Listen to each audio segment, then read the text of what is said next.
எம்ஜிஆர் சமாதி, ஜெயலலிதா அம்மா சமாதி பற்றி பார்க்க போகிறோம். Sir, which country are you from? Melbourne, Australia. Israel. Yeah. Sir, you are also Israel. Yeah, Australia. Yeah, we're visiting. That's all. Okay. Holiday. Visiting. Oh, this is Dr. Purachi Talavi MGR. Marina Beach. Monument. Monument. Monument Purachi Talavi Jayalalitha Amma. Okay. And Dr. Purachi Talavi MGR. Okay. Former Chief Minister of Tamil Nadu. Oh, yeah. Thank you. Okay, thank you. வணக்கம் friends, last Tamil channel என்பது இப்போ நம்ம எங்கே இருக்கிறோம் அப்படின்னு பார்த்தீங்கன்னா சென்னை மெரினா கடற்கரையில் இருக்கிறோம். இப்போ நாம் உள்ளே போகிற இடம் வந்து என்னென்னு பார்த்தீங்கன்னா, இந்த இடம்தான் புரட்சி தலைவர் மக்கள் திலகம் எம்ஜிஆர் அவர்கள் மான்யூமெண்ட், அதாவது சமாதி மற்றும்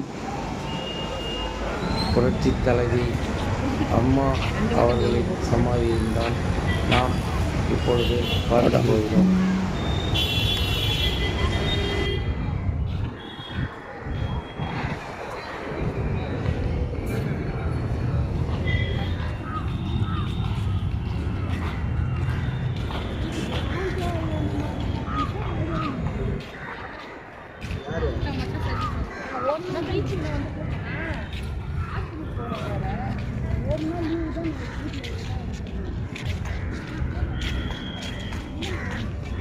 இங்கே வா, எம்ஜிஆர் முன்னாடி நெல், நான் உனக்கு ஃபோட்டோ எடுக்கிறேன். அப்படியே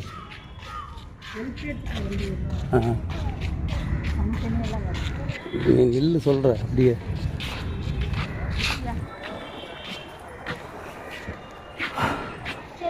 என் தலைவா, என் உயிர் தலைவா, நீங்கள் இன்னும் எங்கள் மனசில் வாழ்ந்துட்டே தான் இருக்கிறீங்க தலைவரே.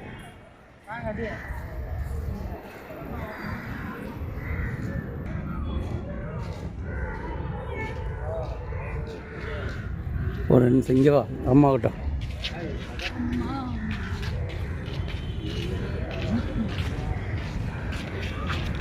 எங்களை வாழ வைத்த அம்மா அவர்களே, மக்கள் மனசில் என்றும் நிலையாக நிற்கின்ற அம்மா அவர்களே. இவா சொல்கிறேன், இவர் இது வீடியோ எடுத்துட்டு கீழே வந்து இதை டச் பண்ணிங்கன்னா ஃபோட்டோவும் எடுக்கு கரெக்டாக வருது. இப்படி வச்சு இதை அங்கே வேறு காமிக்கிற மாதிரி இப்படி எடுத்தீங்கன்னா ஃபோட்டோ எடுக்கு. அந்த கை வந்து மேலே பட்டு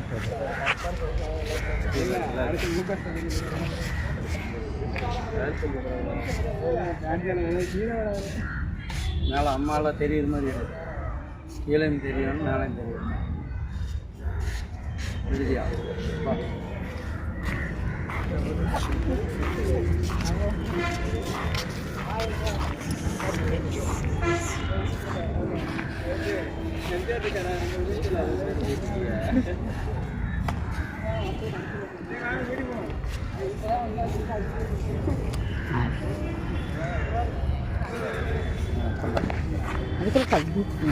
பரவாயில்ல, மறுபடியும் அதுக்கு தேவையான ஃபோட்டோ மட்டும் போட்டுக்கலாம். இப்படி இல்லை அந்த பின்னாடி வெட்டால சின்ன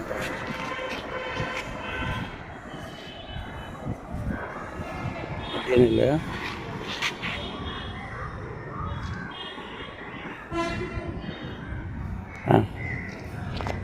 நமக்கு இந்த சைடில் நின்று நான் ரெட்டலையும் தெரியுற மாதிரி ஒன்று, அப்புறம் அதோடு சேர்த்து தெரியுற மாதிரி.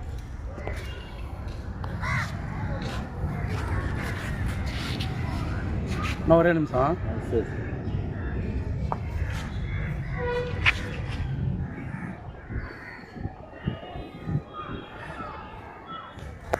ஆண்டா அந்த காலம் இருந்தாலுமே தலைவர் புகழ் என்றைக்கும் மங்காது. வருவோம், மறுபடியும் ஆட்சியை பிடிப்போம். நம்மளுடைய அம்மா புரட்சி தலைவி அம்மா அவர்கள் மற்றும் புரட்சி தலைவர் எம்ஜிஆர் அவர்கள் சமாதி எங்கே இருக்குது அப்படிங்கிறத நீங்கள் தெரிஞ்சுக்கணும். அதாவது பார்த்திங்கன்னா சென்னை கடற்கரை, மெரினா கடற்கரையில், அதாவது மெட்ராஸ் யூனிவர்சிட்டி நேர் ஆப்போசிட்டில் இருக்கிறதாங்க நம்மளுடைய புரட்சி தலைவர் மக்கள் திலகம் எம்ஜிஆர் அவர்களுடைய சமாதியும் மற்றும் புரட்சி தலைவி அம்மா அவர்களுடைய சமாதியும் இருக்கிறத நாம் இப்போ பார்க்குறோம். பாருங்கள், இப்போ நாம் அங்கே தான் இருக்கிறோம். பார்த்திங்கன்னா இங்கே நம்ம உள்ளே போனோன்னே புரட்சி தலைவரோட சிலையும் இருக்குது. அதே நேரத்தில் புரட்சி தலைவி அம்மாவோட சிலையும் இருக்குது. நாம் அங்கே நின்று நம்மளோட ஃபோட்டோ எடுத்துக்கிறோம். நாம் நின்று நிறைய பேர் முன்னாடியும் அம்மா முன்னாடியும் நின்று நாங்கள் ஃபோட்டோ எடுத்துக்கிறோம். அதை தான் நீங்கள் இப்போ பார்த்துட்ருக்குறீங்க.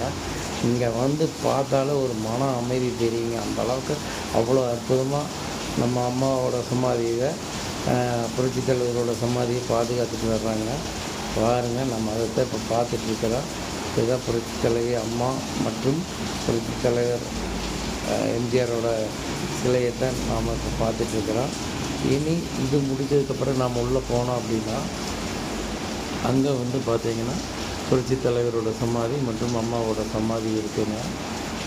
பாருங்கள், இப்போ நாம் இங்கே நின்று நாம் அழகாக ஃபோட்டோ எடுக்கணும்னு நினச்சோம். நாம் அதை இப்போ ஃபோட்டோ எடுத்துகிட்டு பாருங்கள், அதை உங்களுக்காக காமிக்கிறோம்.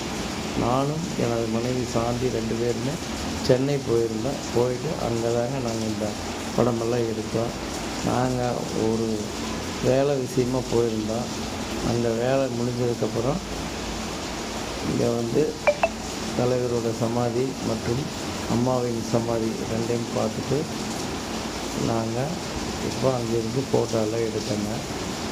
இங்கே வந்து உங்களுக்கு ஒரு இது தெரியணும். இது வந்து மெரினா கடற்கரையில் வேறு யாருக்குமெல்லாம் இங்கே இடம் கொடுக்க மாட்டாங்க. ஏற்கனவே வந்துட்டு அறிஞர் அண்ணாவோட சமாதி இருந்தது. அதுக்கப்புறம் புரட்சி தலைவர் எம்ஜிஆருக்கு சமாதி கட்டினாங்க. அதுக்கப்புறம் மறுபடியும் யாருக்குமே பர்மிஷன் கொடுக்காம இருந்தது. அதுக்கப்புறம் போராடி அம்மாவுக்கு நம்ம புரட்சி தலைவரோட சமாதிக்குள்ளேயே இடம் வாங்கி நாம் இப்போ இந்த புரட்சி தலைவருக்கும் புரட்சி தலைவி அம்மா அவர்களுக்குமே இங்கே நாம் சமாதி இருக்கிறத பார்க்குறோம். இப்போ பார்த்திங்கன்னா முதல்ல எம்ஜிஆர் அவர்கள் வந்து சதிலீலாவதிங்கிற படத்தில் ஆரம்பித்து கிட்டத்தட்ட 138 படங்களாக என்னமோ நடிச்சிருக்காரு. 138 133 படங்கள் நடிச்சிருக்கிறாரு. எக்ஸாக்டாக தெரியல, ஆனால் படம் நடிச்சிருக்கிறாரு. இதில் வந்து பார்த்திங்கன்னா முந்தைய காலகட்டங்களில் வந்துட்டு இந்த மன்னராட்சி கால படங்களில் மட்டும்தான் அதிகமாக எம்ஜிஆர் நடிச்சிருப்பார்.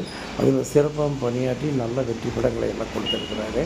அதே நேரத்தில் வந்துட்டு சிவாஜி போல் தற்போதைய கால சூழ்நிலைக்கு ஏற்ப நடிக்கிற மாதிரி கதாபாத்திரங்கள் வந்து எம்ஜிஆருக்கு நடிக்க முடியாதுன்னு சொன்னாங்க.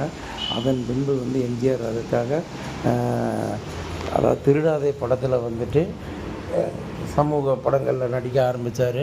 அதில் பார்த்திங்கன்னா அந்த படத்தில் வந்து பார்த்திங்கன்னா எம்ஜிஆர் வந்து மேக்ஸிமம் வந்து பேண்ட் ஜோப்பில் கைவிட்ட மாதிரியே நடிச்சிருப்பார். காரணம் என்னென்னா, அந்த இதுக்கு முன்னாடி படங்கள் எல்லாம் வந்து மன்னராட்சி கால படங்களாக இருக்குது. அதில் வந்து பார்த்திங்கன்னா கத்தி சண்டைகள்லாம் அதிகமாக போட்டிருக்குவாங்க. அதை கை வந்து அந்த பழக்கத்துக்கு வந்துரு அப்படிங்கிறதுக்காக கை பாக்கெட்லேயே விட்டு நடித்ததாக சொல்கிறாங்க. அது எக்ஸாக்டாக எனக்கு தெரியாது, இல்லை நான் கேள்விப்பட்டதை உங்களுக்கு சொல்கிறேன். அதுக்கப்புறம் வந்து பல படங்களில் வந்து அதாவது புரட்சி தலைவர் எம்ஜிஆர் வந்து வெற்றி படங்களை கொடுத்து அவர் நடித்த எல்லா படமுமே மிகப்பெரிய வெற்றி படங்களெல்லாம் கொடுத்துருக்குறாரு. அதில் வந்து இன்னும் கூட ஒரு சுவாரஸ்யமான ஒரு கதை ஒன்று இருக்குதுங்க. அது நிஜம். அதாவது என்னென்னு பார்த்தீங்கன்னா, நாடோடி மன்னன் படம். நாடோடி மன்னன் படத்தை வந்துட்டு எம்ஜிஆர் வந்து தயாரிக்கிறாரு.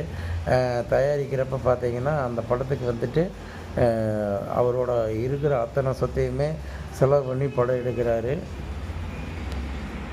அப்போ படம் எடுக்கிறப்ப பார்த்தீங்கன்னா செலவு பண்ணி படம் எடுக்கிறப்ப உங்களுக்கு வந்துட்டு அந்த படத்தில் வந்து ஃபுல் செலவும் பண்ணதுனால இந்த படம் வெற்றி பெற்றால் நான் மன்னன், இல்லாவிட்டால் நாடோடி என்று சொன்னதாக வந்து போடுறாங்க. ஆனால் அந்த படம் மிகப்பெரிய வெற்றி பெற்று சக்கப்போடு போட்டுருதுங்க. அதனால் எம்ஜிஆர் வந்து திரையோட வந்து எப்போவுமே முடிசூடாக மன்னனை திகழ்ந்தார். அவருக்கு வந்து ரிக்ஷாக்காரன் படத்து மூலிமா பாரத் ரத்னா விருதும் கூட கிடச்சிருக்குதுங்க. அந்த அளவுக்கு அவர் வந்து சிறப்பான நடிப்பை வெளிப்படுத்தி வந்தார். அந்த காலகட்டத்தில் வந்துட்டு அறிஞர் அண்ணா ஆரம்பித்த அதாவது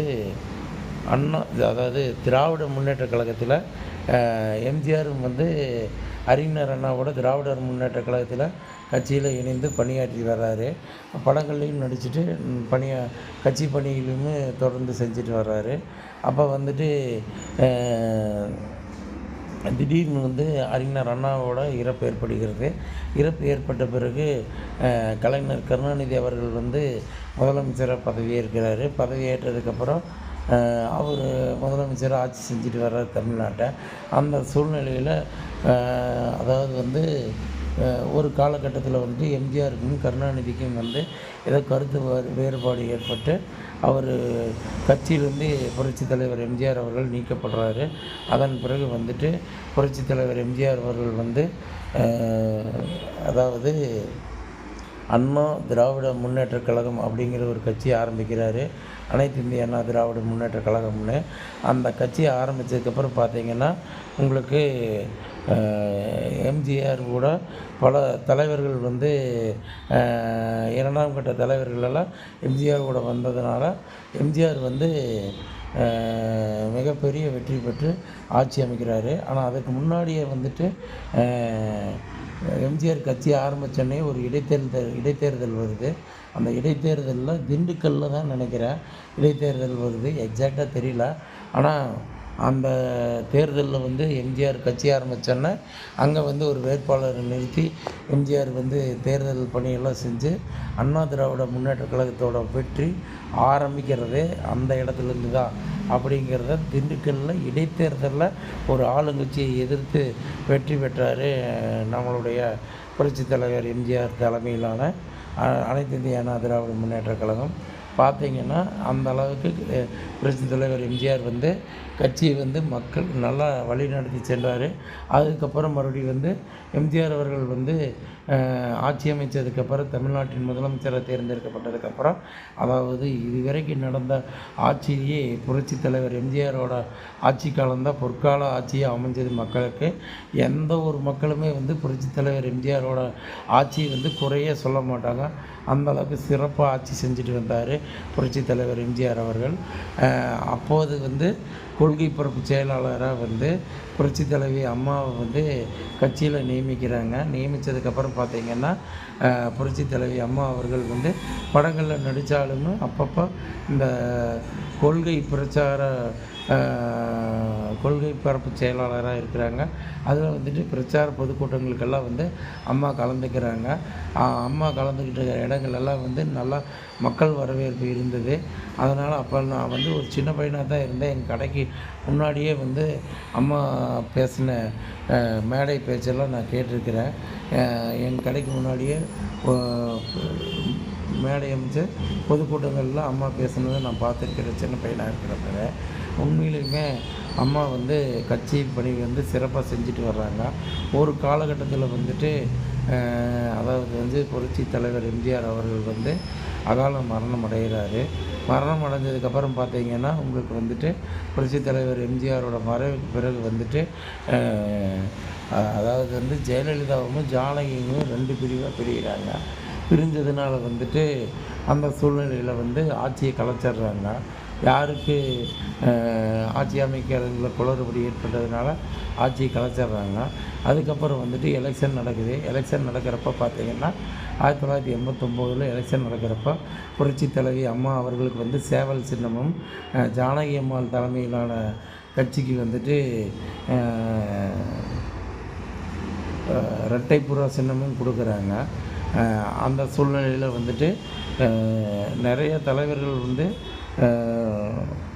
புரட்சி தலைவி அம்மாவிட்டமும் ஜானகி அம்மாவிட்டும் பிரிஞ்சு சென்றுடுறாங்க. அப்போ கூட அந்த சூழ்நிலையிலையும் கூட புரட்சி தலைவி அம்மா வந்து சேவல் சின்னத்தில் போட்டியிடுறாங்க. சேவல் சின்னத்தில் போட்டியிடுறப்போ கிட்டத்தட்ட ஒரு 28 சீட்டுக்கு மேலே ஜெயிக்கிறாங்க. எக்ஸாக்டாக எவ்வளோ சீட்டுங்கிறது தெரியாது. அந்தளவுக்கு சீட்டுகளெல்லாம் ஜெயிச்சு மிகப்பெரிய அளவில் வந்து அதாவது நாங்கள் தான் எம்ஜிஆர் ஆரம்பித்த அண்ணா திராவிட முன்னேற்ற கழகத்தோட அதாவது அம்மா தான் அனைத்து இந்திய அண்ணா திராவிட முன்னேற்ற கழகத்துக்கு தலைவி அப்படிங்கிறத நிரூபிக்கிறாங்க.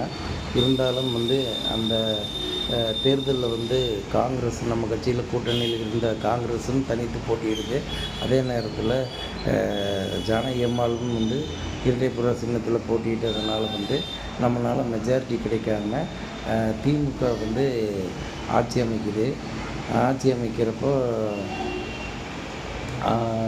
எதிர்க்கட்சி தலைவரை வந்து முதல்ல வந்துட்டு புரட்சித் தலைவி அம்மாவை வந்து சட்டமன்றத்துக்கு செல்கிறாங்க. அதுக்கப்புறம் பார்த்திங்கன்னா சட்டமன்றத்தில் வந்துட்டு கருணாநிதி ஆட்சி வந்து ஒரு குறிப்பிட்ட காலத்தில் வந்து கலைச்சிட்றாங்க. கலைச்சதுக்கப்புறம் மறுபடியும் வந்துட்டு 1991 வந்து அம்மா வந்து எலெக்ஷனில் மாபெரும் வெற்றி பெற்று முதலமைச்சராக பதவியேற்கிறாங்க. பதவியேற்று மக்களுக்கு வந்து மிக சிறப்பான பணிகளெல்லாம் செஞ்சாங்க. அவங்க இருக்கிற வரைக்கும் நல்லா மக்களுக்கு பணிகளெல்லாம் செஞ்சதுக்கப்புறம் ஒரு குறிப்பிட்ட காலத்தில் வந்துட்டு அவங்க ஆட்சியில் இருக்கிற போதே சில பல சோதனைகளெல்லாம் சந்தித்தாங்க. அதன் பின்பு வந்து காலகட்டத்தில் அம்மாவும் இறந்துடுறாங்க.